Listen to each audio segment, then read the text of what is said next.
যে 5 আমল ঘরে বরকত বয়ে আনে।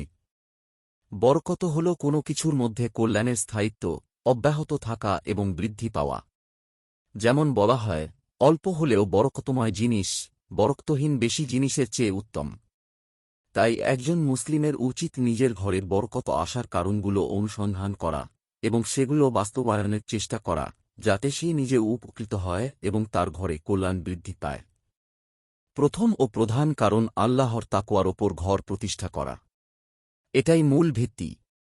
আল্লাহর তাকওয়া হল ফরজ ও আবশ্যক কাজগুলো যথাযথভাবে পালন করা, হারাম কাজ থেকে বিরত থাকা, উপার্জন ও রিজিকের ক্ষেত্রে হালাল পথ অবলম্বন করা, জীবনের প্রতিটি ক্ষেত্রে আল্লাহকে ভয় ও স্মরণ করা।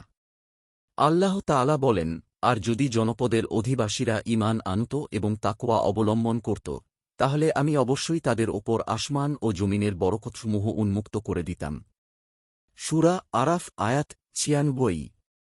অতএব ঘরের বরকতের প্রথম ভিত্তি হল আল্লাহর আনুগত্য ও তাকওয়া। ঘরে প্রবেশের সময় আল্লাহকে স্মরণ করা। জাবির রাদিয়াল্লাহু আনহু থেকে বর্ণিত, তিনি রাসূলুল্লাহ সাল্লাল্লাহু আলাইহি ওয়াসাল্লামকে বলতে শুনেছেন, কোনো ব্যক্তি যখন তার ঘরে প্রবেশের সময় এবং খাবারের সময় আল্লাহকে স্মরণ করে, তখন শয়তান বলে, এখানে আজ তোমাদের রাত কাটানোরও সুযোগ নেই, খাবারেরও সুযোগ নেই।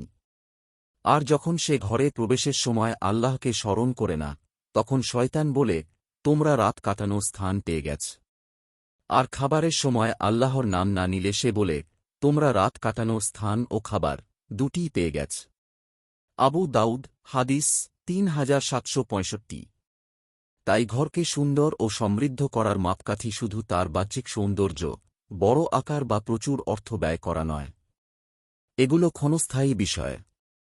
হয়তো মানুষের চোখে কোনো ঘর খুব সাধারণ, কিন্তু আসমানে সেই ঘরের মর্যাদা অনেক বেশি। পরিবারের সদস্যদের মধ্যে সালামের প্রচলন করা।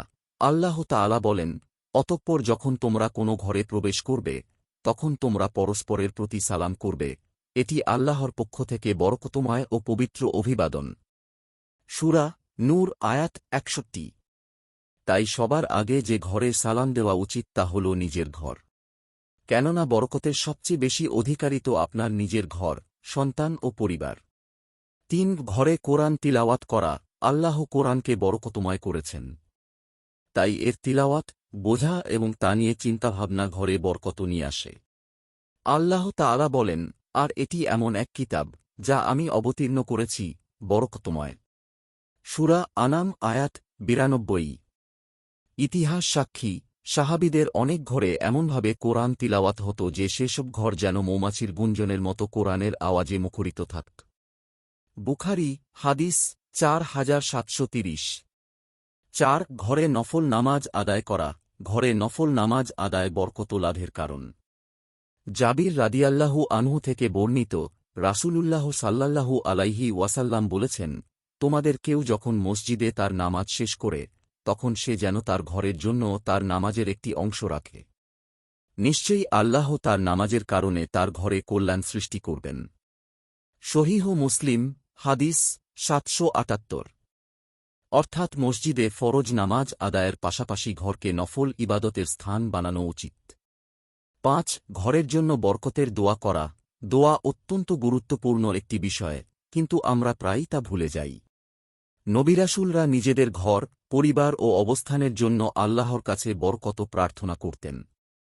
নূহ আলাইহি ওয়াসাল্লামের দোয়ার কথা আল্লাহ তাআলা উল্লেখ করেছেন, আর বল, হে আমার রব, আমাকে বরকতময় স্থানে অবতরণ করান, আর আপনিই সর্বোত্তম অবতরণকারী। সূরা মুমিনুন আয়াত ২৯। অর্থাৎ, হে আমার রব, আমাকে এমনভাবে অবতরণ করান বা এমন স্থানে অবতরণ করান, যা বরকতময়, যেখানে কল্যাণ ও বরকতপূর্ণ। এ থেকে আমরা শিখি যে শুধু ঘর সুন্দর করা বা সেখানে অনেক সম্পদ জমা করাই যথেষ্ট নয়, বরং ঘর ও পরিবারের জন্য আল্লাহর কাছে বরকত চাওয়া জরুরি। একটি বরকতময় ঘর শুধু দামি আসবাব, বড় বাড়ি বা প্রচুর সম্পদের মাধ্যমে তৈরি হয় না, বরং ঘরের প্রকৃত সৌন্দর্য ও বরকত আসে তাকওয়া, আল্লাহর জিকির, সালাম, কোরআন তিলাওয়াত, নামাজ, দোয়া এবং পরিবারের সদস্যদের মধ্যে আল্লাহভিত্তিক ভালোবাসা ও শান্তির পরিবেশ থেকে।